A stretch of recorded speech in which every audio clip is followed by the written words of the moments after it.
કચ્છ જિલ્લાના ભુજના સરપટ નાકા નજીક આવેલી જૂની જેલના કમ્પાઉન્ડમાં ગમે કારણોસર ભીષણ આગ લાગી છે. જેલ કમ્પાઉન્ડમાં રાખવામાં આવેલા વાહનો આગની ઝપેટમાં આવતા એક પછી એક બ્લાસ્ટ થયા છે. ઘટનાની જાણ થતાં ફાયર વિભાગની ટીમે ઘટના સ્થળે પહોંચી આગ ઓલવવાની કવાયત શરૂ કરી દીધી છે.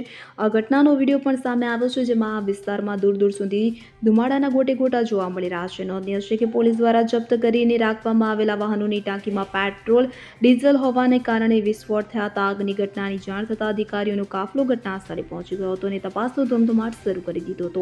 હાલ આગ ઉપર કાબુ મેળવી લેવામાં આવ્યો છે, પરંતુ આગ લાગવાની ચોક્કસ કારણ જાણી શકાયું નથી. આગના લીધે સ્થાનિક લોકોના જીવ તાળવે ચોંટી ગયા હતા અને ભયનો માહોલ સર્જાયો હતો. Bureau report CN24 news.